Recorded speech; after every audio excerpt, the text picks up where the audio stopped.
여우선 앞뒤선 인사하겠습니다. 복 있는 사람이 됩시다. 은혜 받읍시다. 다 잘 될 것입니다. 오늘은 사무엘상 17장 말씀을 읽었습니다. 본문은 그 유명한 다윗과 골리앗의 전쟁 기사를 기록하고 있습니다.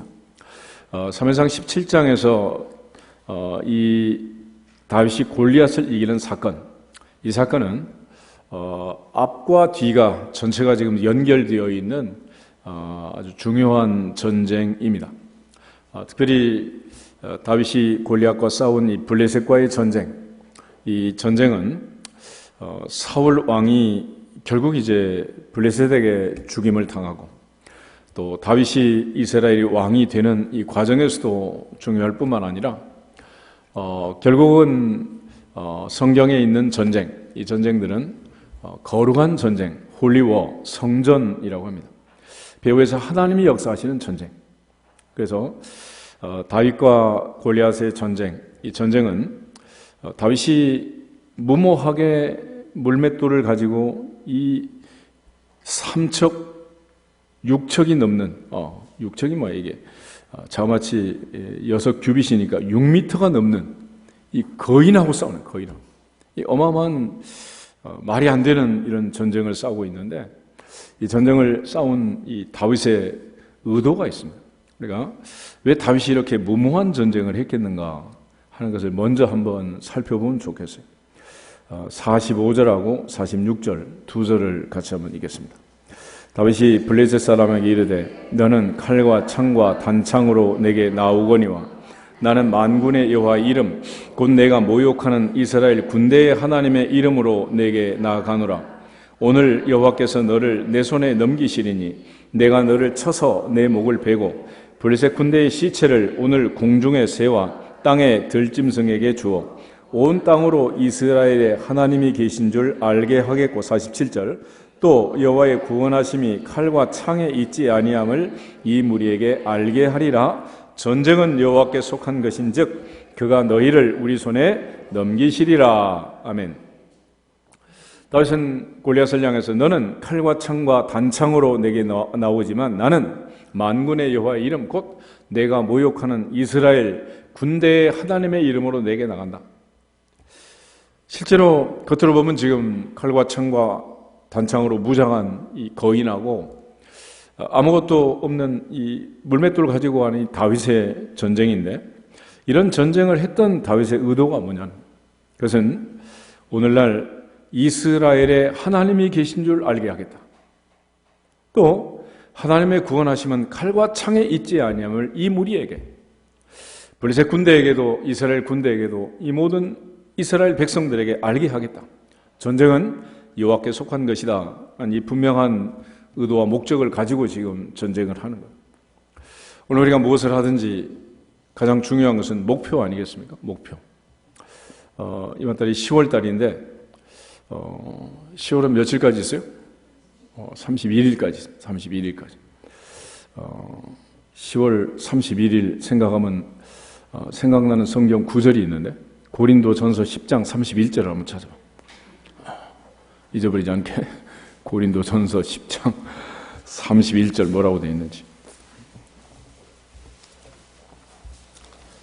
고린도전서 10장 31절 찾았으면 다 같이 한 목소리로 읽겠습니다.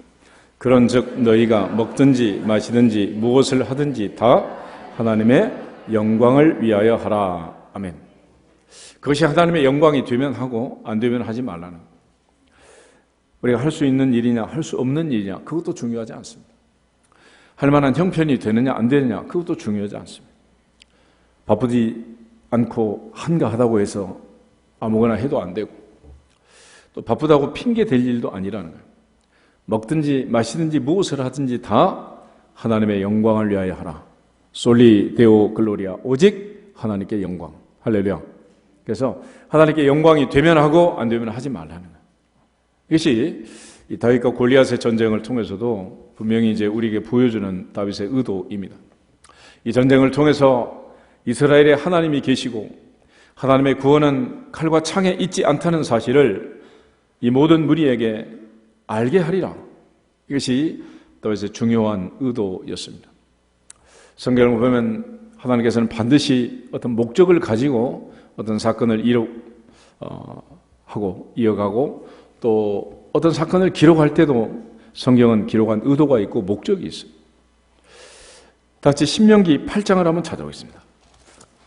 신명기 8장 1절부터 3절을 보시면은 모세가 이제 광야 40년을 마무리하고 인생 120년을 정리하면서 남긴 글이 신명기인데, 광야 40년이란 의미를 우리에게 설명합니다. 왜 우리가 이처럼 광야에서 40년 동안이나 살았느냐?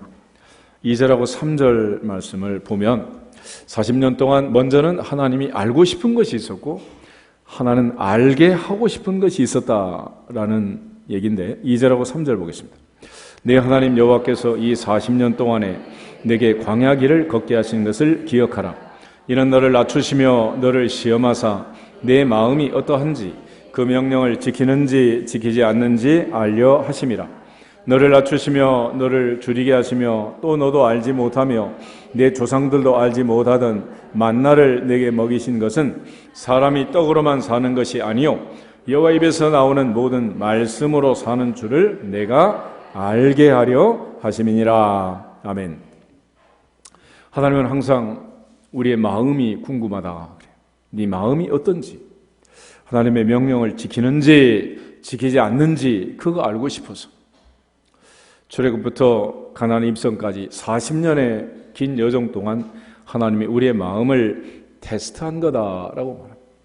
홍해바다 앞에서도, 마라의 쓴물 앞에서도, 호렙산 바위 앞에서도 한 달 동안 먹을 것이 떨어지고 이제 먹을 것이 없던 그 현장에서, 또 마실 물이 없던 그 목마름 속에서 아말렉과 전쟁을 할 때 이런저런 여러 가지 상황들이 나옵니다. 그때마다 하나님은 뭐가 알고 싶었느냐? 그걸 통해서 마음을 테스트합니다. 고린도서 8장에 있는 말씀처럼 할 마음만 있으면 하나님은 받으시느니라. 그래서 하나님은 우리의 마음을 보시는 거예요. 사람은 외모를 보지만 나 여호와는 뭘 본다? 중심, 마음을 본다. 내가 이 세 아들 다윗을 만나니 내 마음에 맞는 사람이라 내 뜻을 다 이루게 하리라. 중요한 것은 마음이 중요하다. 할 마음만 있으면 하나님은 그걸 다 이루신다라고 말해요. 또 하나, 하나님이 알게 하고 싶은 것은 사람이 떡으로 사는 것이 아니고 여호와 입에서 나오는 모든 말씀으로 사는 줄을 내가 알게 하려 하심이다. 광야라는 곳은 씨를 뿌리고 농사를 짓고 추수해서 사는 그런 지역이 아니고 동서남북 아무것도 심을 수 없는, 풀 한 폭이 없는 그런 사막입니다. 사막에서 40년 동안을 살았는데 왜 하나님이 40년 동안 그들을 살게 했는가? 그것은 광야에서는 물을 한 컵 마셔도, 만나 한 그릇 먹어도 다 누가 주시는 것이다?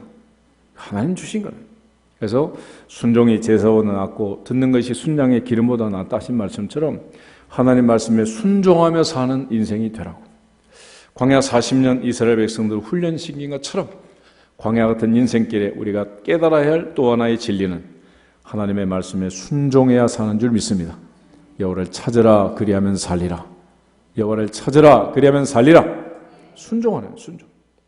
그런데도 우리는 늘 하나님 앞에 실패하고 또 실패합니다.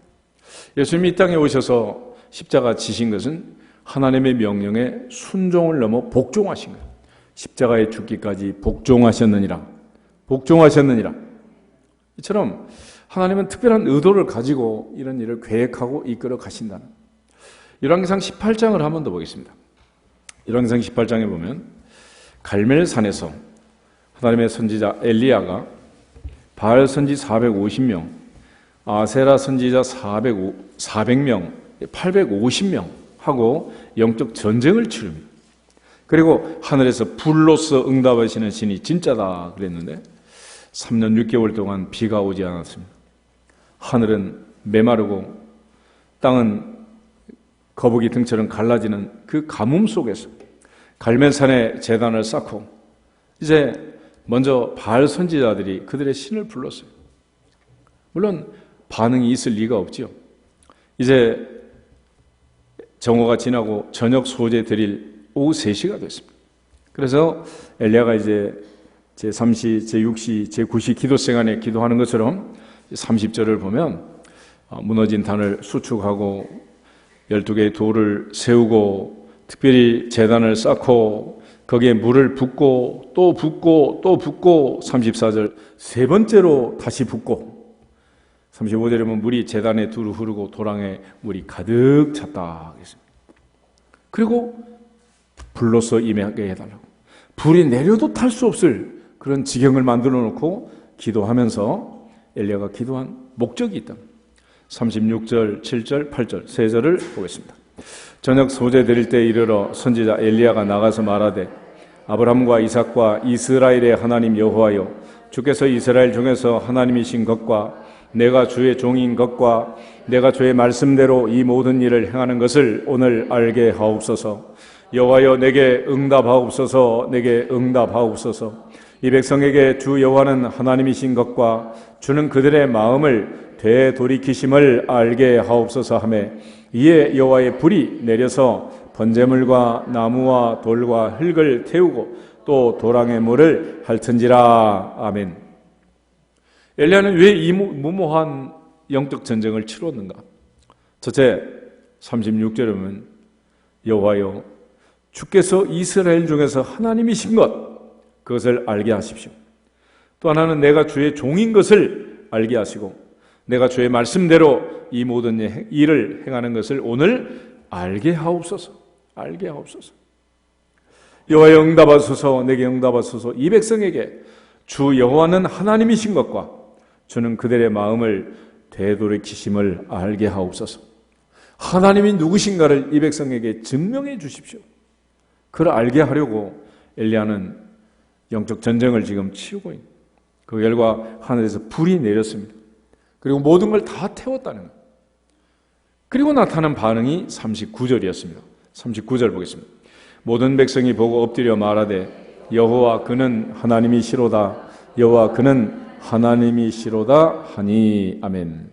여기 보면 여호와 그는 하나님이시로다. 여호와 그는 하나님이시로다 라는 말이 두 번 반복되어 있습니다. 헬라 원문을 히브리어 원문을 보면 이 부분은 이제 강조법으로 되어 있는데 여호와 그는 하나님이시로다 하는 말은 여호와 그분만이 하나님이다. 오직 여호와 그분만 하나님이다 라는 의미를 강조하는 그 강조법으로 이게 표현이 되는.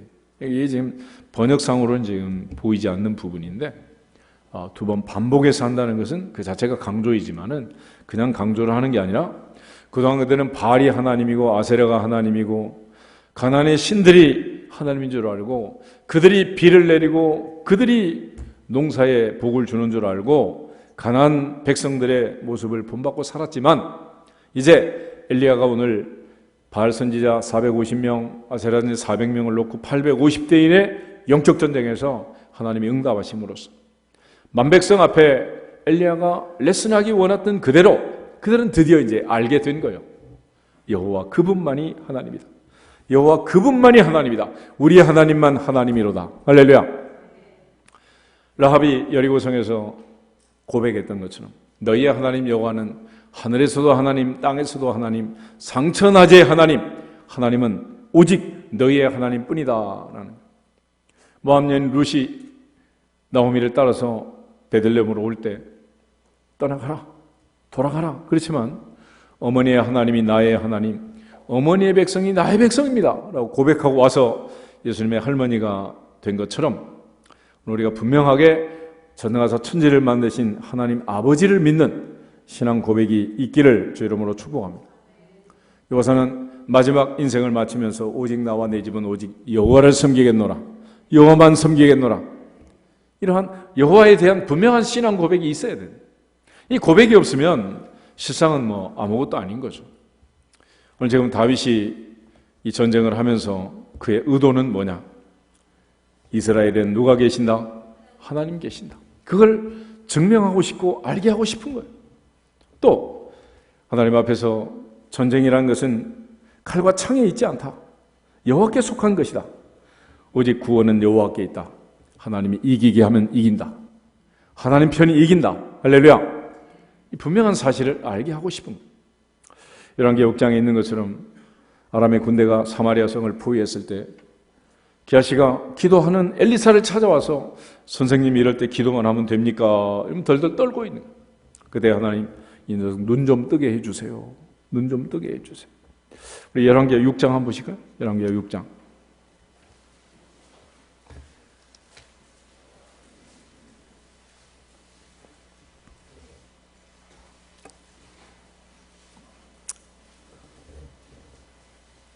14, 15, 16, 17 4절만 보겠습니다. 왕이 이에 말과 병거와 많은 군사를 보내매 그들이 밤에 가서 그 성읍을 에워쌌더라. 하나님의 사람의 사환이 일찍이 일어나서 나가보니 군사와 말과 병거가 성읍을 에워쌌는지라. 그의 사환이 엘리사에게 말하되 내 주여 우리가 어찌하리까 하니 대답하되 두려워하지 말라. 우리와 함께한 자가 그들과 함께한 자보다 많으니라 하고 기도하여 이르되 여호와여 원하건대 그의 눈을 열어서 보게 하옵소서 하니 여호와께서 그 청년의 눈을 여심해 그가 보니 불말과 불병거가 산에 가득하여 엘리사를 둘렀더라. 할렐루야. 영안이 열려지기를 주 이름으로 축복합니다. 우리만 있는 것이 아니고 세상 끝날까지 우리와 함께 하시기로 약속하신 주님이 천군 천사로 불말과 불병거로 오늘도 우리 중에 계시고 우리와 함께 하시고 보호하심을 믿어지시기를 주님의 이름으로 축복합니다. 다시는 이 의도를 위해서 지금 전쟁을 치르는 전쟁을 단순히 이겼다 그런 게 아니고 이 전쟁에 승리함으로써 승리에 도취하는 게 아니고 한마디로 간증거리를 만드는 거예요. 하나님이 누구신가를 깨닫는 간증거리. 할렐루야. 사무엘의 어머니 한나. 이 한나는 슬픈 여자 아니에요. 남편 엘간에게는 또 다른 아내 브닌나가 있고 브닌나는 자식이 많고 한나는 자식이 없어서 브닌나가 한나를 격동시켰다. 그 부글부글 끓는 속을 가지고 하나님 앞에 나가서 통곡했기 때문에 하나님께서 응답하셔서 사무엘이라는 아들을 낳았습니다. 사무엘이라는 말은 하나님이 들으셨다라는 뜻이에요. 하나님이 들으셨다. 우리 지금은 하나님의 응답으로 낳은 응답동이다. 그런 의미의 이름이 사무엘이란 사무엘. 그런데 이 사무엘은 그런 어머니의 기도로 태어난 이 사무엘은 사무엘상 12장에 가면 나는 너희를 위하여 기도하기를 쉬는 죄를 범하지 않겠다. 12장 23절에 그렇게 다짐을 합니다. 그는 사울이라는 왕과 다윗이라는 왕을 세우는 이스라엘의 두 왕을 세우는 킹메이커가 된 거예요. 그런데 이 사울 왕을 통해서 15장을 보면 아말렉과의 전쟁을 하는데 이 전쟁에 패전한 그 왕, 다 이긴 것 같으나 실상은 지고 만 거예요. 왜냐하면 하나님의 명령은 가서 아말렉의 모든 소유를 남기지 말고 진멸해라. 남녀와 소아와 젖먹는 아이와 우양과 낙타와 나귀를 죽이라 있다면 아니 무슨 전쟁이 이렇게 참혹한 전쟁이 있느냐라고 말할지 모르지만 지금 말하는 전쟁은 성전, 홀리워, 거룩한 전쟁이라. 다시 말하면 이 전쟁은 남겨두면 안 되는 전쟁이다. 결국 이 사울은 말을 안 듣고 좋은 것은 남겨두고 전부 다 진멸하지 않았습니다. 그 결과 그는 하나님께 버림을 당하게 되는 거예요. 사무엘상 15장 22절, 23절 두 절을 같이 더 보겠습니다. 15장 22절 사무엘이 이르되 여호와께서 번제와 다른 제사를 그의 목소리를 청종하는 것을 좋아하심같이 좋아하시겠나이까. 순종이 제사보다 낫고 듣는 것이 순양의 기름보다 나으니 이는 거역하는 것은 점치는 죄와 같고 완고한 것은 사신 우상에게 절하는 죄와 같음이라. 왕이 여호와의 말씀을 버렸으므로 여호와께서도 왕을 버려 왕이 되지 못하게 하셨나이다 하니라. 아멘. 왕이 무엇을 버렸다고? 말씀을 버렸기 때문에 하나님은 누구를 버렸다? 왕을 버렸다. 아담이 하나님의 말씀을 버렸기 때문에 하나님은 아담을 버리시는 거예요. 예수님은 하나님의 말씀에 순종했기 때문에 그를 지극히 높여 하나님 보좌 우편에 앉게 하시고 하늘에 있는 자, 땅에 있는 자, 땅 아래에 있는 모든 자들의 무릎을 예수의 이름에 꿇게 하셨느니라. 결과적으로 이 아말렉과의 전쟁, 이 전쟁은 발본색원해야 되는 그런 전쟁이라는. 왜 이 전쟁이 문제가 되느냐? 그리고 이 전쟁 때문에 하나님께서 결국은 사울을 패하시고 이제 다윗을 세우게 되는 계기가 되는 건데, 창세기 36장을 찾아보겠습니다. 창세기 36장을 보면 이 아말렉이라는 게 어디서 튀어나오는 건지, 창세기 36장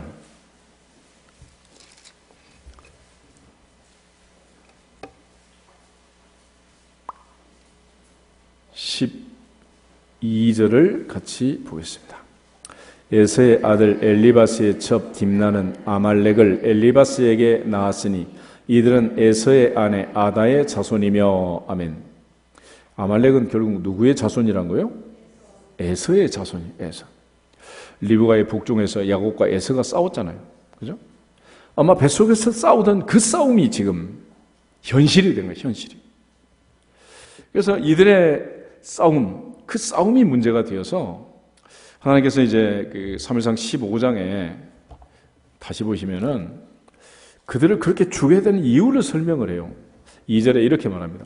여호와께서 이같이 말씀하시되 아말렉이 이스라엘에 행한 일 곧 애굽에서 나올 때 길에서 대적한 일로 내가 그들을 벌한다. 저희 17장에 하면 모세가 손을 들면 누가 이기고 이스라엘이 이기고 손을 내리면 누가 이기고 아말렉이 이기고, 그때 그 아말렉이 바로 이들이란 거예요.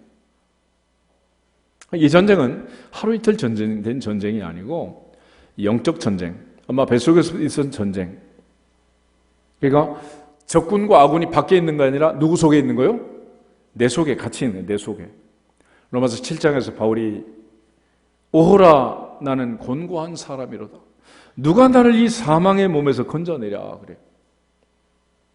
그러면서 하는 말이 선을 행하기 원하는 나에게 악이 같이 있다는, 내 속에 아직도 죄가 있다.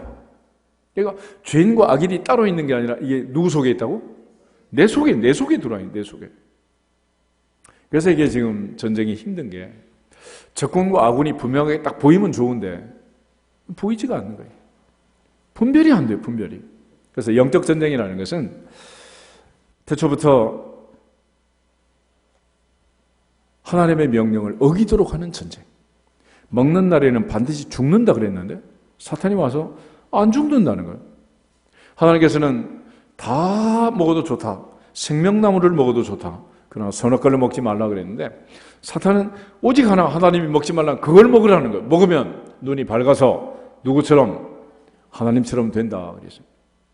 그 미혹에 빠져서 결국 한 사람 아담 때문에 죄가 세상에 들어오고 죄로 말미암아 모든 인류가 고통을 당하게 되었단 말이에요.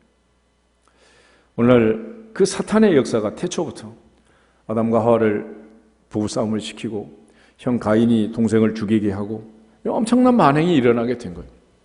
바울은 고린도께 편지를 쓰면서 이 모든 어려움을 극복하는 방법, 그 대책을 우리에게 알려주는데, 당시 고린도 교회는 네 파가 있어요. 네 파.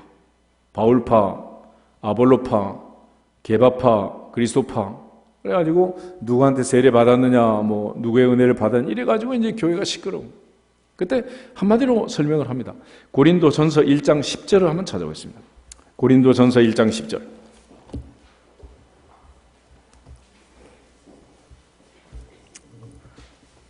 고린도전서 1장 10절 말씀 한 절만 읽겠습니다.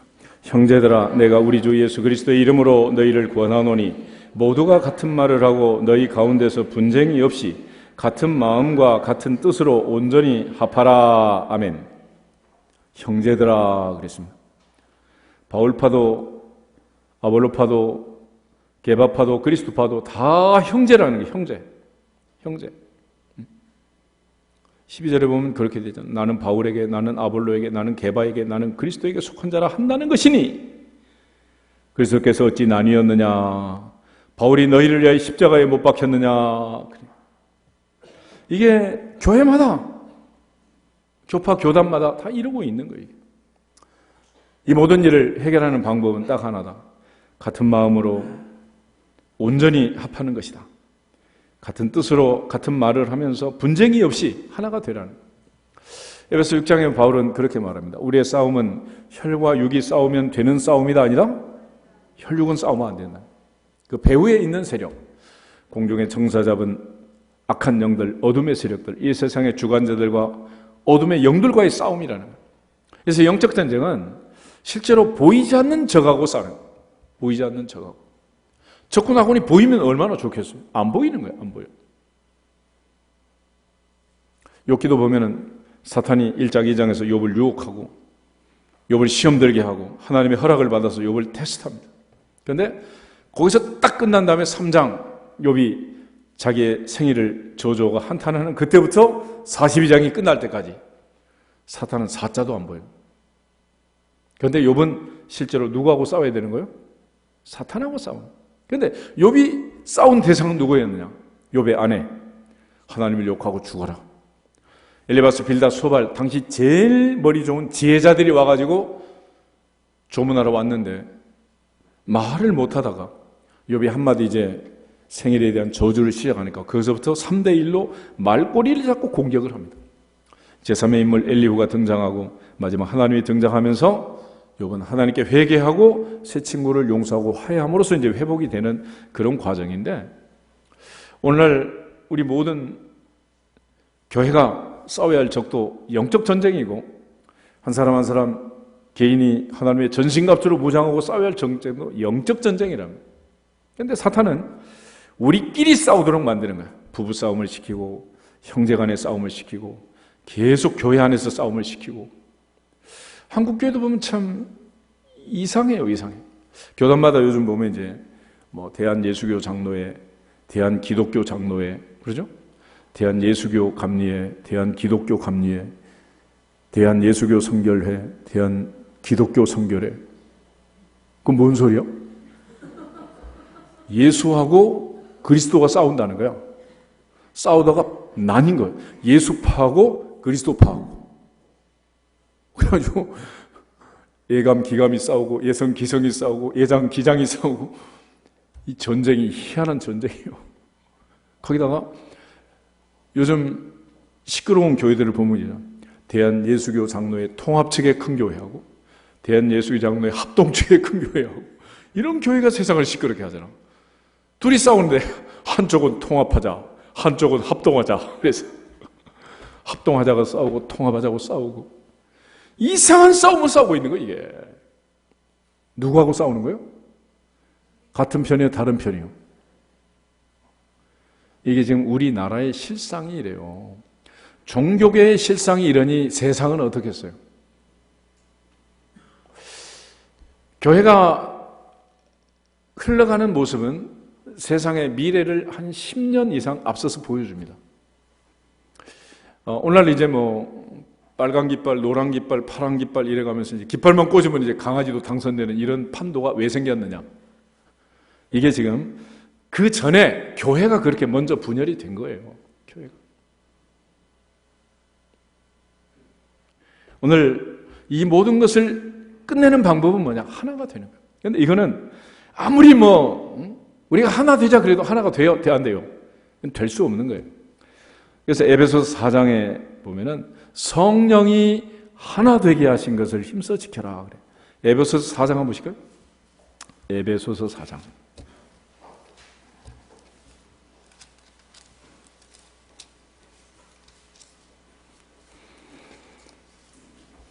먼저 1절부터 3절을 보겠습니다.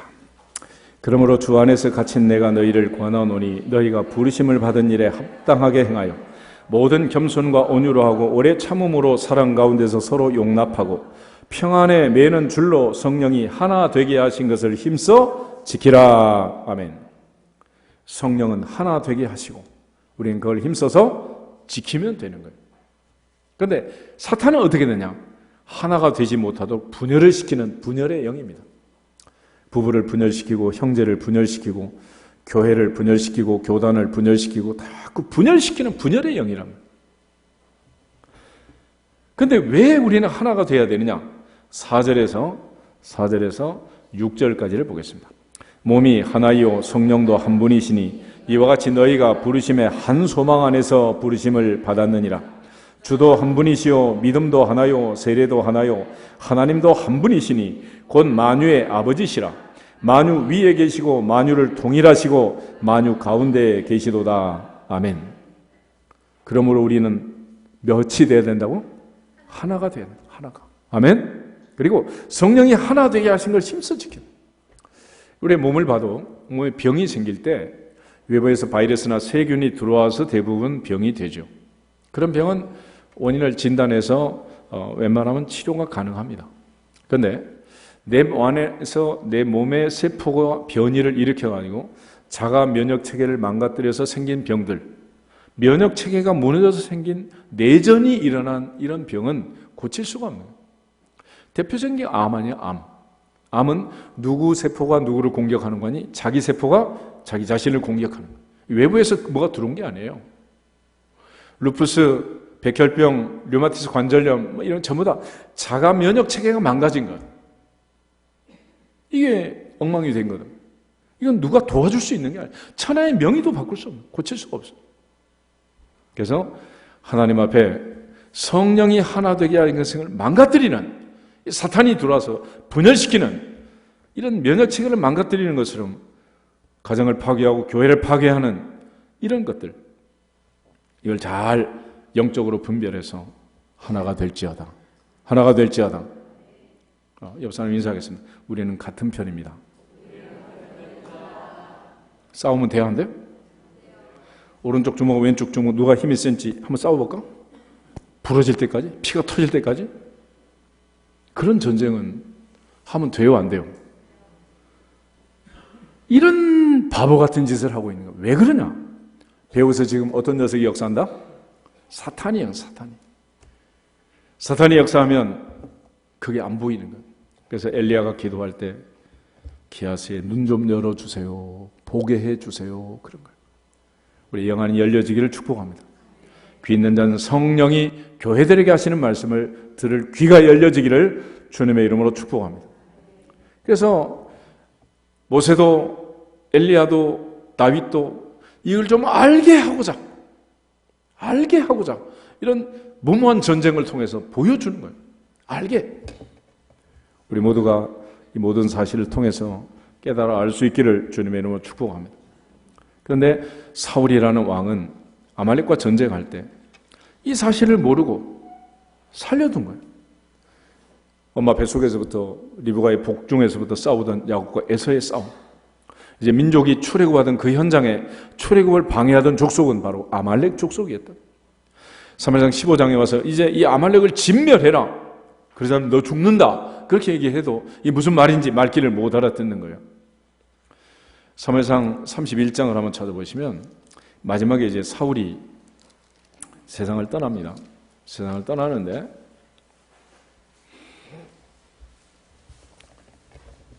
사울은 어떻게 죽었느냐? 3절, 4절, 5절, 3절을 한번 읽어보겠습니다. 사울이 패전함에 활 쏘는 자가 따라잡으니 사울이 그 활 쏘는 자에게 중상을 입은지라 그가 무기를 든 자에게 이르되 내 칼을 빼어 그것으로 나를 찌르라 할례받지 않는 자들이 와서 나를 찌르고 모욕할까 두려워하노라 하나 무기를 든 자가 심히 두려워하여 감히 행하지 아니하는지라. 이에 사울이 자기의 칼을 뽑아서 그 위에 엎드러지매 무기를 든 자가 사울이 죽음을 보고 자기도 자기 칼 위에 엎드러져 그와 함께 죽으니라. 아멘. 이렇게 해서 죽었다는 거예요. 그런데 사무엘하 1장을 보면 다윗에게 사울의 죽음을 알리는 사람이 있어요. 그 사람이 누구냐면 바로 이 아말렉 사람인데 1장 8절, 7절, 8절, 9절, 10절 4절을 같이 보겠습니다.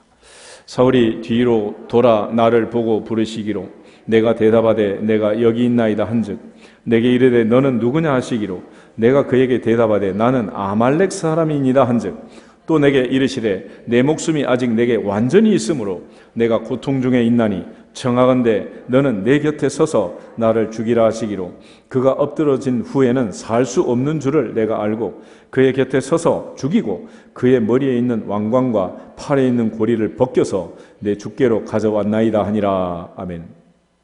사울의 죽음을 다윗에게 이렇게 알린 한 소년이 있었습니다. 그게 누구라고? 아말렉 소년이에요. 사울이 자기 칼에 자기가 자격을 했는데 사람이 칼에 찔린다고 금방 그렇게 죽겠어요? 마지막 명줄을 누가 끊었다고요? 아말렉이 끊었다. 내가 아말렉 그 어린아이까지 다 죽이라 그랬잖아 하나님이. 내가 안 죽이니까 결국은 누가 죽어? 내가 죽네. 내가 죽어. 그래서 영적 전쟁, 사탄과의 전쟁은 발본소근해서 홀이라도 남김이 없이 그런 전쟁을 치르는 거예요. 그래서 성경에 있는 전쟁은 성전, 홀리워, 거룩한 전쟁, 하나님의 전쟁이라고 합니다. 사도 바울이 그 고통 속에서 오라 나는 공고한 사람이라 어떻게 도대체 이걸 이길 수 있느냐. 사도 바울이 이제 영적 전쟁에 승리하고 넘어가는 구름다리가 로마서 8장 1절 2절인데 같이 한번 보겠습니다. 로마서 8장 1절 2절.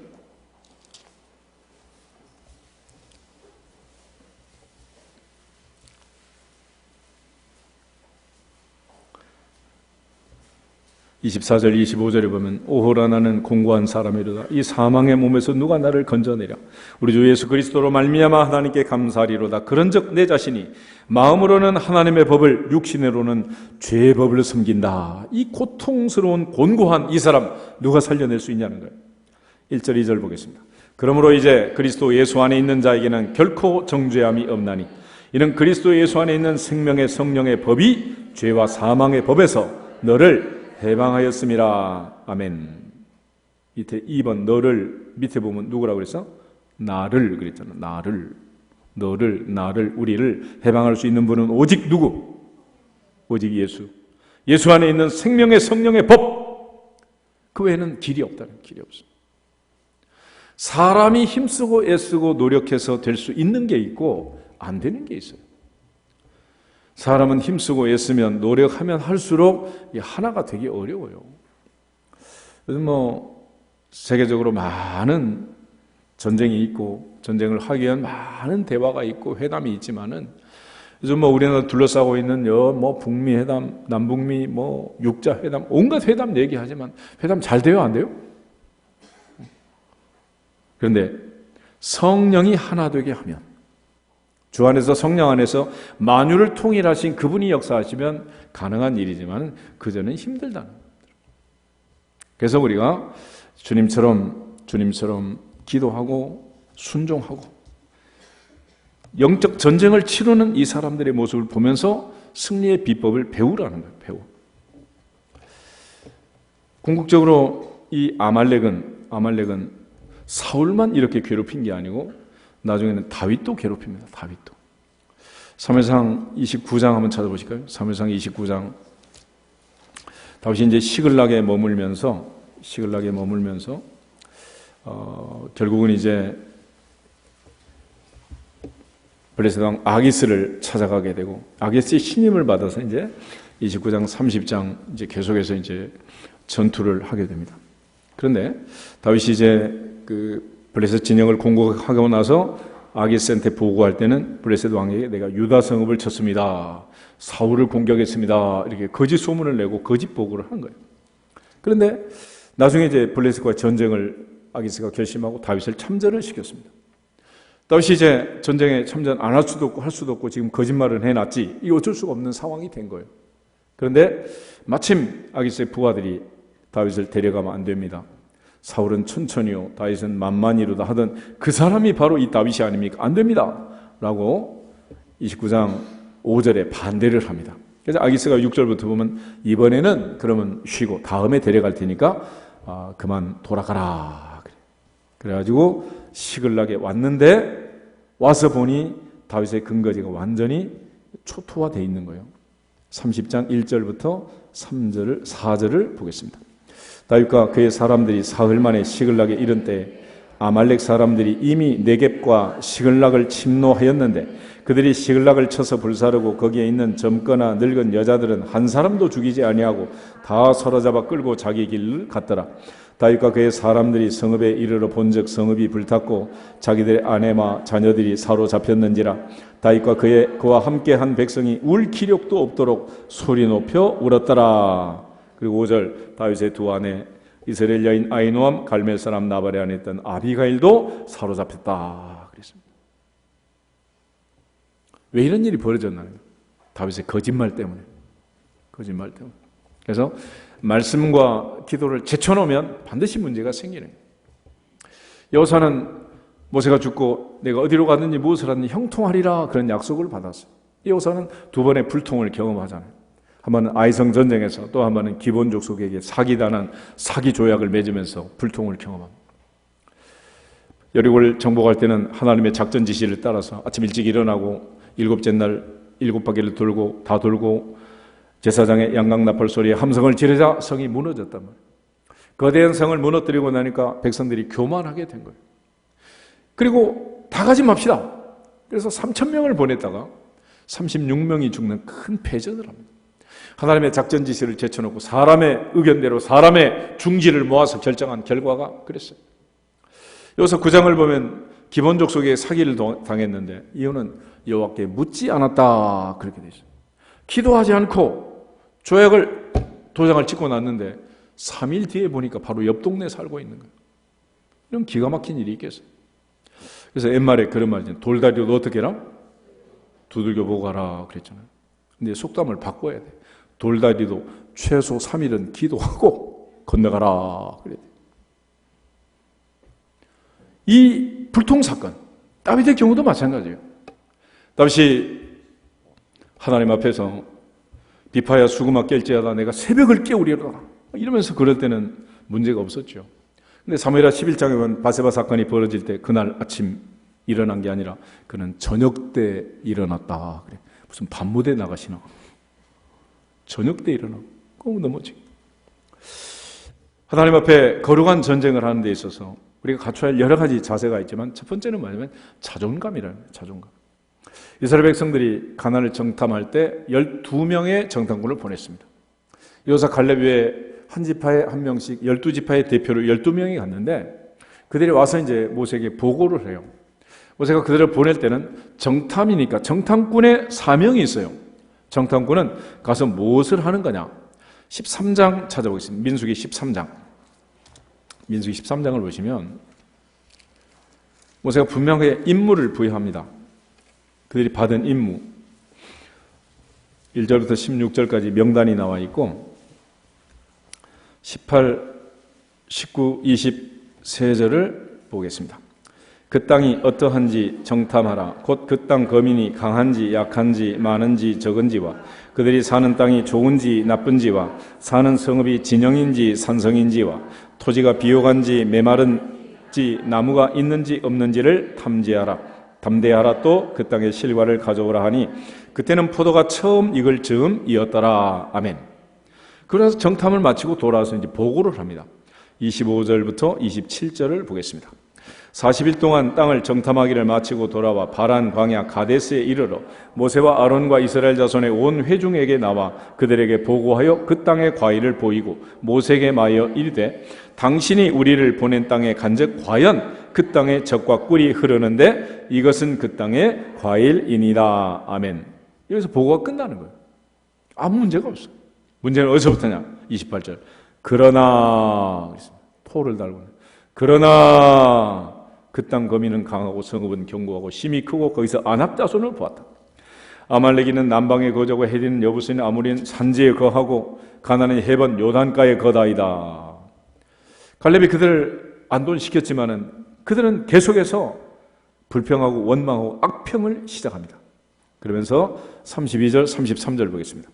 이스라엘 자손 앞에서 그 정탐한 땅을 악평하여 이르되 우리가 두루 다니며 정탐한 땅은 그 거주민을 삼키는 땅이요 거기서 본 모든 백성은 신장이 장대한 자들이며 거기서 네피림 후손인 아낙 자손의 거인들을 보았나니 우리는 스스로 보기에도 메뚜기 같으니 그들이 보기에도 그와 같았을 것이니라. 아멘. 일명 메뚜기 증후군에 걸려가지고 메뚜기가 무슨 전쟁을 하겠어요. 그래서 이 정탐꾼 10명은 그날 세상을 떠납니다. 14장 끝에 가면 그날 죽었다 그렇게 됐어요. 그리고 너희 말이 내 귀에 들린 대로 내가 행하겠다. 그래서 여호수아 갈렙만 들어간다. 들어간다. 근데 여호수아 2장을 보면 라합이 하는 말이 있습니다. 너희가 홍해 바다를 건넌 그때부터 요단강을 건너기까지 광야에서 40년 동안 너희가 거주하는 그동안 여리고는 문이 닫혔다. 하루도 편하게 잠잔 날이 없었다. 언제 쳐들어오나 언제 들어오나 겁을 먹고 지금 있었다는 거예요. 그런데 반대로 저쪽에 있는 이스라엘 백성들은 우리는 메뚜기다 못 들어간다 그러고 있었다는 거예요. 이게 얼마나 참 한심한 일이 벌어진 거예요.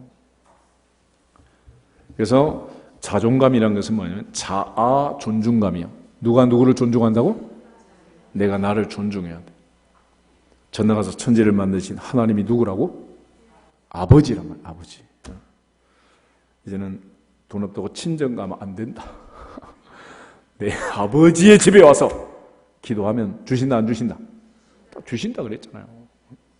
그 아버지의 자녀라는 그 분명한 권세를 가지고 영접하는 자 국가들이 이름을 믿는 자들이 하나님의 자녀되는 뭐 주신다? 권세 주신다. 권세.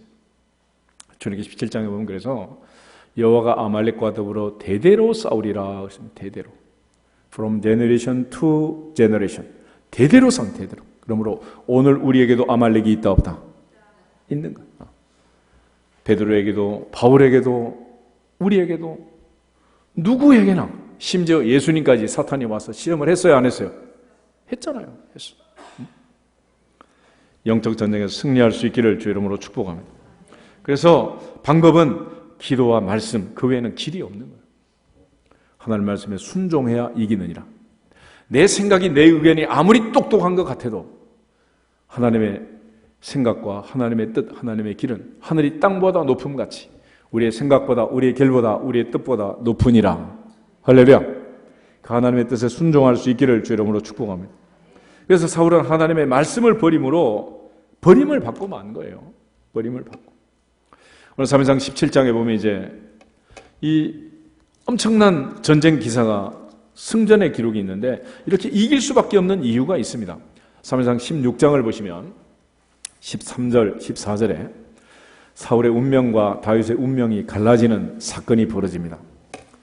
사무엘상 16장 13절, 14절 사무엘이 기름 뿔병을 가져다가 그의 형제 중에서 그에게 부었더니 이날 이후로 다윗이 여호와의 영에게 크게 감동되니라. 사무엘이 떠나서 라마로 가니라. 여호와의 영이 사울에게서 떠나고 여호와께서 부리시는 악령이 그를 번뇌하게 한지라. 아멘. 사건은 기름 부음이었습니다. 그날 사무엘이 이세 집에 갈 때 이세가 전가를 받고 아들들을 옷을 입히고 상을 차려서 왕이 선발전 무대를 만들었단 말이에요. 그런데 그날 누가 왕이 될지는 아무도 몰랐어요. 그런데 그날 꼭 왕이 안 될 것 같은 한 녀석이 있었지. 8째 아들 막내 걔는 양을 쳐라 그런 거예요. 여러분 만약에 형들은 다 그렇게 때때 옷을 입히고 맛있는 음식을 차려놓고 밥상에 앉게 하고 막내인 나는 양 치고 있어라 그러면 가겠어 안 가겠어? 갈 것 같아 안 갈 것 같아? 그래서 하나님이 다윗을 이쁘게 보신 거야. 성경을 보면 순종하고 심부름 잘하는 애들이 성공합니다. 요셉을 보세요. 요셉 채색 옷을 입고 집에서 놀다가 17살짜리한테 형들이 지금 도단에서 양을 치고 있으니까 형들이 어떤지 보고 와라 그랬어. 가겠어 안 가겠어? 갈 것 같아 안 갈 것 같아? 가겠어? 그런데 물론 고생 바가지로 했지만 마침내 드디어 애굽의 총리가 되잖아요. 사울도 역시 마찬가지예요. 사울도 처음에는 아주 겸손하고 심부름 잘하고 말을 잘 들었어요. 아버지가 암나기를 잊어버렸는데 아버지 기스가 사울에게 찾아와라 그랬어요. 보통 사람보다 어깨 위나 등치가 큰 녀석이 종 하나를 데리고 사울을 찾아도 못 찾아요. 그래서 종이 이제 하는 말이 이러다가 아버지가 우리 걱정하게 생겼습니다. 그러니까 이 동네 선지자가 있는가 봐라. 마침 사무엘이 옆 동네 와 있었단 말이에요. 그 길로 사무엘을 찾아가고 사무엘을 만나서 왕이 된 거예요. 심부름 해야 되겠어? 안 해야 되겠어? 다윗이 이 골리앗과 전쟁을 할 때도 역시 마찬가지예요. 아버지 이새가 형들이 지금 전쟁터에서 어떻게 하고 있는지 갔다 와라. 심부름을 시킨 거예요. 심부름을. 그 심부름을 가서 보니까 지금 40일 동안 이 3m가 넘는 이 골리앗이 시위를 하고 사울 왕과 장형 엘리압을 비롯한 3,000명의 이스라엘 군대들은 벌벌 떨고 있는 거예요. 그래서 지금 다윗이 의분을 가지고 지금 이 전쟁에 참여해서 골리앗을 이긴 것입니다. 오늘 집에 가서 애들 한번 심부름을 시켜봐. 엄마 대신 슈퍼에 가서 사와라 그래봐. 그러면 콩나물 말고 뭐 또 사요? 이렇게 물어보는 애들은 나중에 집 사줘도 괜찮아. 오늘 가서 심부름 안 하는 애들은 그냥 지워버려 그냥.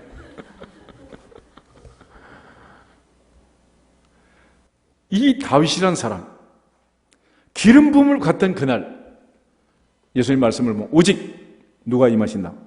성령이 임하시면 너희가 뭘 받고? 권능을 받고.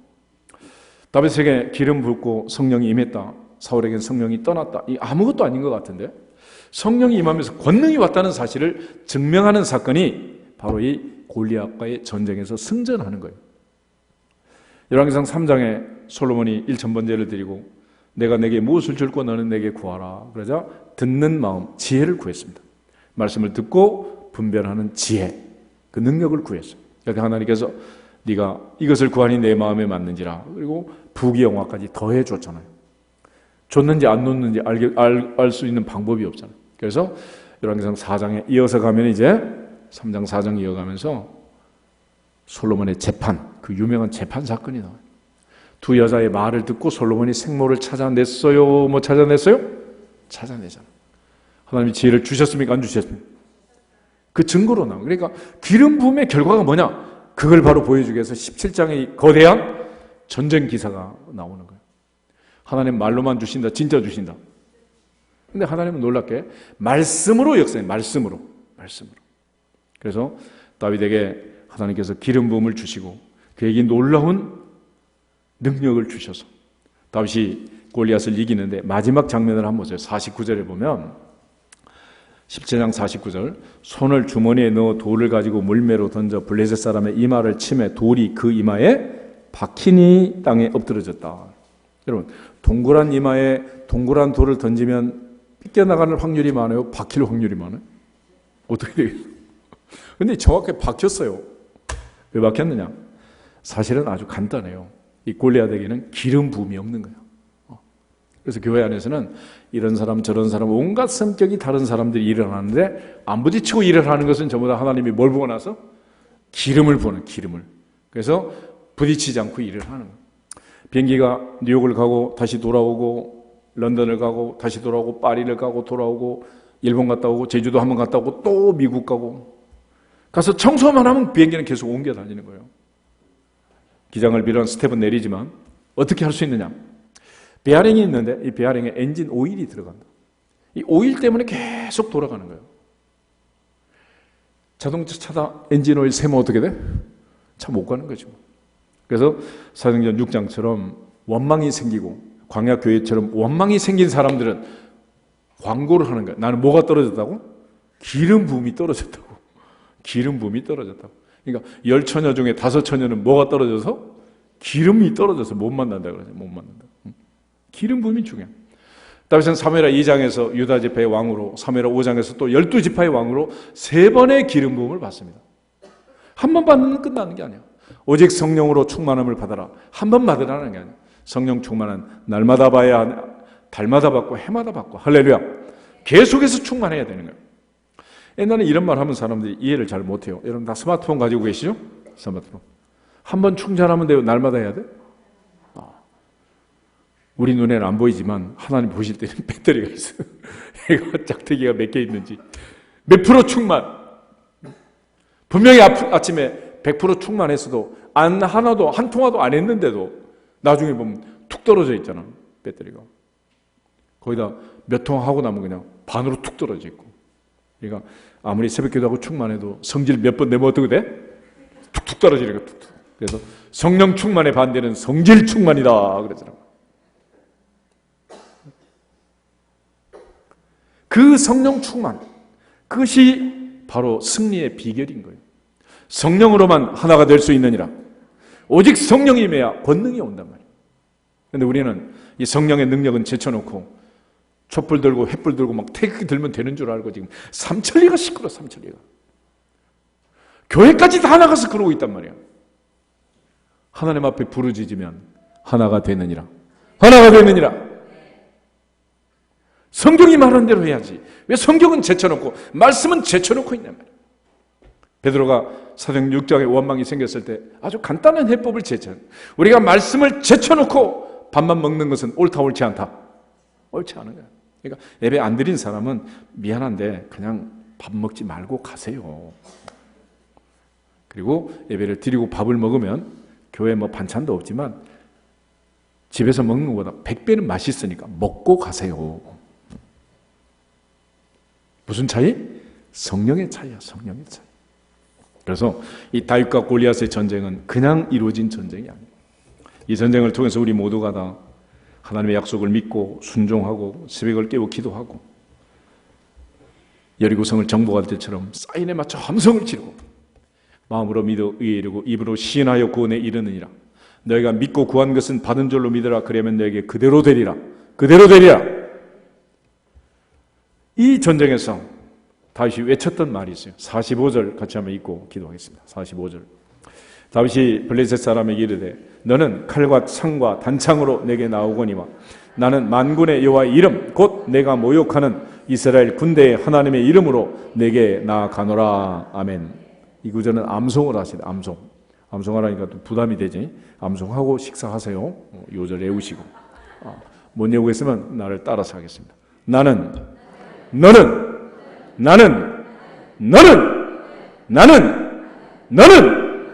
할렐루야. 선포로 해, 선포. 다윗처럼 너는 칼과 창과 단창으로 내게 오지만 나는 만군의 여호와의 이름 곧 내가 모욕하는 이스라엘 군대의 하나님의 이름으로 내게 나가노라. 할렐루야. 예수 그리스도의 이름으로 만군의 여호와의 이름으로 영적 전쟁에서 승리할 수 있기를 주님의 이름으로 축복합니다. 다 같이 주 예수 그리스도의 이름으로 승리할지어다 선포하고 기도하겠습니다. 하나 둘 셋. 주 예수 그리스도의 이름으로